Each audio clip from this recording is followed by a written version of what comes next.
Halo semuanya, selamat datang di channel Minta Coding. Di video ini kita akan belajar tentang data string. Jadi teman-teman bisa buka dulu ke web Web3 School bagian C++ tutorial di string, di menu string. Sebagai pengingat, jadi string itu kita gunakan untuk menyimpan data.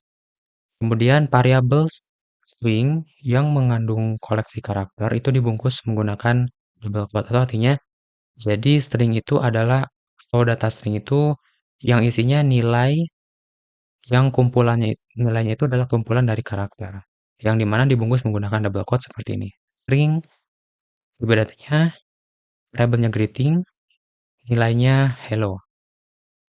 Kemudian untuk menggunakan string, kita harus mengincludekan header tambahan di source code-nya, yaitu namanya adalah string. Tapi kalau di compiler yang kita gunakan, yaitu yang dari Programmis, ini aman-aman saja. Teman-teman bisa copy string greeting hello di sini. Terus kita coba printkan cout greeting. Nah, muncul hello. Jadi aman tanpa kita include-kan. Tapi mungkin di beberapa aplikasi kayak Dev++ atau Xcode saya belum pernah coba, tapi kalau kemungkinan ya, kalau mungkin saja ini nanti terjadi error, teman-teman bisa tambahkan include string kayak gini. Kalau kita jalankan lagi, aman di sini. Kita kembali ke materi, ke bagian concatenation. Di data string ada yang disebut dengan concatenation. Concatenation ini adalah cara menggabungkan dua nilai string, entah itu langsung nilainya atau melalui variabel yang bertipe string. Contoh kalau di sini adalah variabel yang bertipe string atau variabel yang mengandung data string. Kita coba copy semua. Kita coba tes di sini. Paste. Jadi kita punya variabel first name John dan last name Doe. Kemudian kita akan tambahkan nilai first name. Kita akan tambahkan first name dengan last name dan dimasukkan ke variabel full name dan dicetak full name-nya. Dan sini muncul John Doe. Di sini ada spasi karena memang di data pertama atau first name ada spasinya. Kalau kita nggak tambahkan spasi, dia akan ngegabung, berdempet, kayak gini. Jadi ini disebut dengan concatenation, menggabungkan dua nilai string. Nah, kemudian kayak contoh di atas itu udah jelaskan bahwa kalau kita pengen menggunakan spasi, kita bisa menambahkan di akhir kayak gini, atau kita dapat menambahkan di tengah-tengahnya. Contoh begini. Jadi di sini tengah-tengahnya kita tambahkan spasi.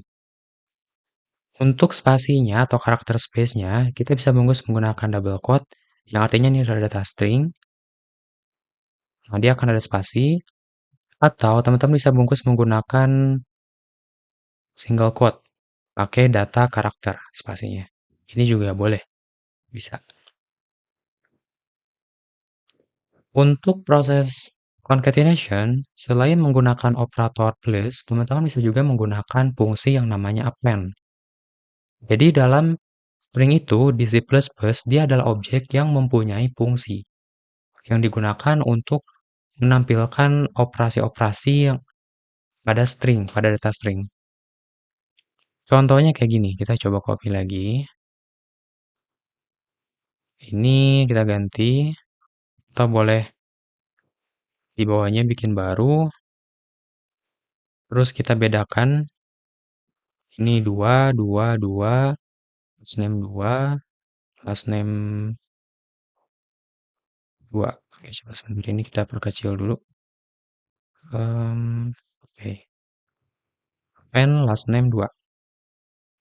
Full name 2. Biar ada bedanya, ini kita kasih enter dulu. Running. Hasilnya sama, tapi caranya beda. Kalau yang cara di atas, ini kita menggunakan operator plus untuk menggabungkannya. Tapi kalau yang di bawah, di sini pakai append. Jadi first name 2, di sini John spasi, dot append. Kemudian last name. Cuman kalau menggunakan append, kita nggak bisa nambahin kayak string terpisah kayak gini. Kalau pengen nambahin string terpisah kayak gini, dan ini dihapus, maka Di sini teman-teman harus nge-append lagi. Jadi append string terus append lagi last name. Jadi 2 kali nge-append. Oke, terus masuk ke bagian number dan string. Sebagai perhatian bahwa C++ itu menggunakan plus operator untuk dua kondisi. Di sini untuk digunakan sebagai pertambahan atau dalam proses matematika, dan satu lagi sebagai concatenation yang barusan kita pelajari.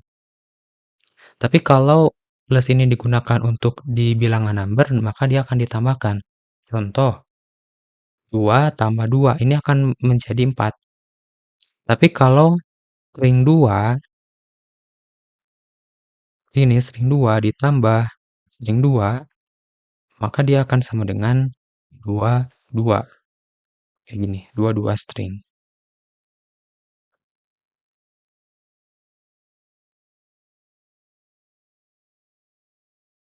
Sini ada contohnya lagi. Jadi kita punya integer atau number. 10 tambah 2 atau X tambah Y, isinya jadi 30. Tapi kalau teman-teman punya nilainya itu, dia berupa angka, tapi dibungkus menggunakan data text atau data string, 10 ditambah 20 yang artinya adalah karakter, maka dia akan menjadi didempetkan. 10, 20, concatenation jadinya. Bukan proses addition. Kayak gitu. Terus gimana kalau misalkan kita ingin menambahkan number dengan string? Jadi bukan lagi string dengan string atau bukan lagi number dengan number, tapi beda tipe. Nah, ini bakal error. Kita coba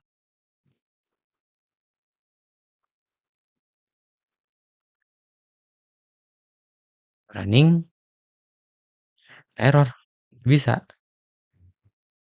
Data string atau nilai string tidak bisa ditambahkan dengan integer. Kecuali teman-teman ubah dulu integer ini menjadi string. Itu baru bisa. Nanti akan menjadi proses concatenation. Tapi kalau teman-teman berubah atau mengubah nilai yang X string menjadi number X, ini nilainya jadi number, maka number ditambah number itu akan dijumlahkan operasi matematika. Selanjutnya string length. String length ini untuk menghitung panjang atau jumlah karakter yang ada di teks tersebut. Kita bisa menggunakan fungsi length dari pustaka bawaan. Contohnya kayak gini. Di sini ada A, B, C sampai Z. Kemudian kita hitung berapa jumlah angka atau jumlah karakter dari A sampai Z. Menggunakan fungsi kayak gini. Jadi kita nggak perlu ngitung satu. Kita coba copy, paste, running. Panjang teksnya itu 26. Jadi dari A sampai Z itu 26. Jadi nggak usah capek-capek ngitung sendiri, manual nggak usah. Kita bisa pakai fungsi.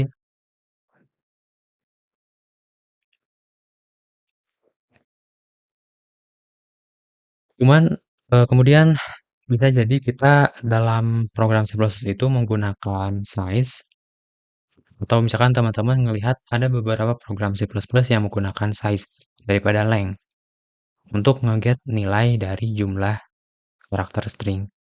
Nah, ada juga yang kayak gitu. Jadi teman-teman boleh pakai size atau boleh pakai length. Ini untuk tentu ya, kalau misalkan dianya support length, ya berarti pakai length. Kalau nggak ada length, oh berarti kemungkinan size nama fungsinya. Kayak gitu. Selanjutnya kita masuk ke bagian access string. Access string ini untuk mengakses, jadi di sebuah teks itu kan ada kumpulan karakter. Nah, kita pengen spesifik mengakses karakter tertentu pada teks tersebut. Misalkan dalam teks hello, kita pengen ngeakses karakter pertama atau H. Gimana caranya?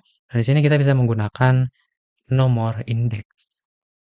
Nomor indeks itu adalah titik atau daftar atau urutan atau nomor urutan pada sebuah data atau pada sebuah nilai. Nanti lebih detailnya ada di bagian pembahasan atau pelajaran tentang array. Cuman ringkasnya ini, bahwa indeks itu adalah kayak kita punya gedung gitu. Nah, indeks ini sama kayak nomor kamarnya gitu. Cara aksesnya terus memasukkan nilai indeksnya yaitu dengan memanggil nama variabel ditambahkan dengan kurung siku. Di dalam kurung siku ada nomor indeksnya. Kita coba copy,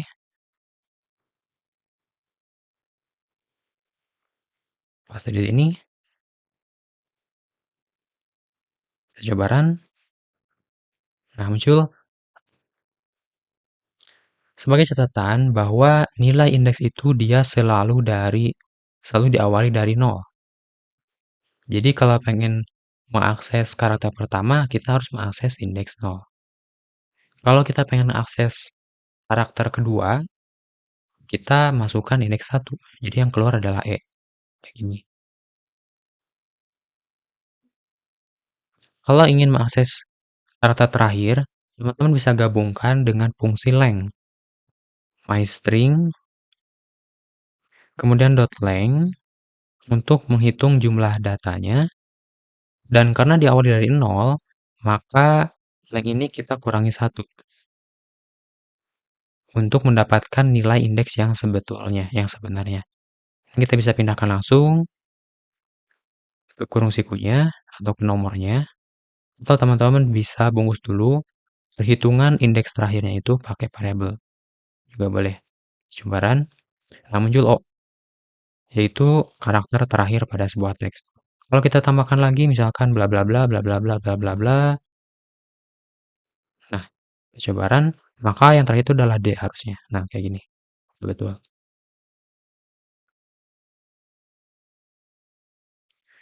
Kemudian merubah string karakter. Kalau kita ingin melakukan perubahan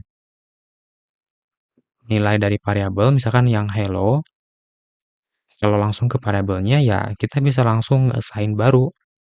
Misalkan myString sama dengan apa gitu. Ini bisa, ini udah berubah jadi apa. Tapi semuanya, gimana kalau kita pengen merubah karakter pertamanya, H-nya diganti? Itu gimana caranya?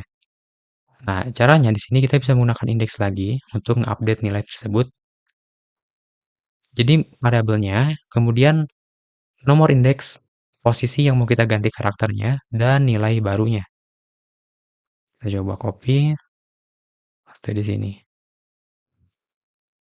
Kita merubah nilai indeks pertama yang awalnya H jadi J, kemudian kita print. Nah, jadi yellow. Kita coba print sebelum melakukan perubahan. Kalau sebelum perubahan, di sini kita kasih enter lagi, ke bawah, titik koma. Sebelum berubah masih hello, tapi setelah kita update myString 0 sama dengan J, maka berubah H itu jadi J, Jello gitu. Selanjutnya tentang spesial karakter. Spesial karakter ini pernah dibahas di video-video sebelumnya tentang yang backslash ini. Misalkan kalau kita pengen menampilkan quotes di dalam data string. Kalau gini kan hello itu nggak tampil dengan kutipnya. Kalau kita pengen tampilkan kutipnya, kita bisa menggunakan bantuan backslash ini, kemudian simbol karakternya. Kayak gitu. Hello. Nah, kayak gini. Jadi muncul menggunakan backslash. Kemudian selain kutip juga di sini contohnya escape karakter itu untuk yang single quote atau juga yang slash bisa. Ini juga udah dicoba dijelaskan juga di video sebelumnya, teman-teman bisa kembali lagi harusnya udah paham sih. Kalau masih lupa atau lupa lagi, teman-teman bisa balik lagi ke tonton video sebelumnya. Kemudian di sini ada contoh lagi yang menampilkan kutip. Nah, langsung kayak gini. Terus untuk yang kutip satu kayak gini, backslash kemudian kutip satu. Untuk yang slash berarti double backslash kemudian backslash. Kemudian selainnya ini ada backslash n untuk ngasih enter, itu udah dicontohkan di video sebelumnya. Untuk ngasih tab backslash tab, dikasih contohnya juga. Kita lanjut ke user input string. User input string juga tentang input, ini udah jelasin di bagian input. Cuman di sini untuk data string sebetulnya udah juga, tapi kita akan coba ingat lagi. Kita coba tes copy yang ada di sini. paste. Kita punya variable first name, kemudian di sini menampilkan type your first name. Kita coba ketikkan misalkan kayak gini, atau boleh kayak gini. Ketika di enter, akan menampilkan your name is first name. Udah muncul. Tapi gimana kalau ceritanya gini? Jadi kita menambahkannya itu ada spasinya. Nah, kayak gini, minta spasi coding kita di enter. Nah, loh kok yang masuknya itu kata atau kata pertamanya aja, sedangkan spasi dan kata selanjutnya tidak masuk. Nah, ini ada keterbatasan pada saat kita menggunakan in, gitu. Jadi ketika ada white space itu akan otomatis dianggap sebagai submit, enter, gitu. Nah, gimana untuk solusinya? Nah, untuk solusinya, di sini kita bisa menggunakan get line. Cara penggunanya kayak gini. Get line, kemudian masukkan in dan full name. Jadi yang sin first name ini kita ganti. Jadi get line, karena kita ingin mengambil nilai dari satu baris termasuk ada space-nya kayak gini. Ada dua parameter. Parameter pertama adalah objek in atau sebagai inputnya, koma, kemudian variabel yang mau kita masukkan in-nya, yaitu ke first name. Jadi nanti inputnya masuk ke first name. Dan terakhir ditampilkan. Sekarang kita coba lagi. Um, oh ya, sorry di sini typo semuanya huruf kecil. Ini di sini besar. Nah, get line sebentar ini ada masalah di typingnya. Oke, coba lagi. Nah, type your first name. Kita coba satu kata dulu. Oke, aman, muncul. Kalau kita masukkan dua kata, minta spasi coding, ada spasinya. Enter. Nah, muncul semuanya. Minta coding. Jadi kalau teman-teman, kalau inputnya itu yang satu kata, boleh pakai langsung cin atau in. Tapi kalau satu baris yang ada spasinya, teman-teman bisa pakai get line. Selanjutnya di sini ada tentang omitting namespace. Jadi mungkin di beberapa program kita akan lihat bahwa ada yang menggunakan using namespace std dan ada juga yang tidak ada. Artinya kita mengharuskan std keyword. Kemudian diikuti dengan kolon 2. Contohnya kayak gini. Kita coba copy. Nah, ini nggak pakai using namespace std, pakai std titik 2 juga boleh. Nah, muncul. Kalau kita di sini nggak pakai std titik 2 atau std kolon 2, langsung ke cout gitu ya. Terus nggak pakai using namespace std. Nah, di sini string tidak dikenali. Terus std tidak dikenali. Jadi makanya kita pakai using namespace std.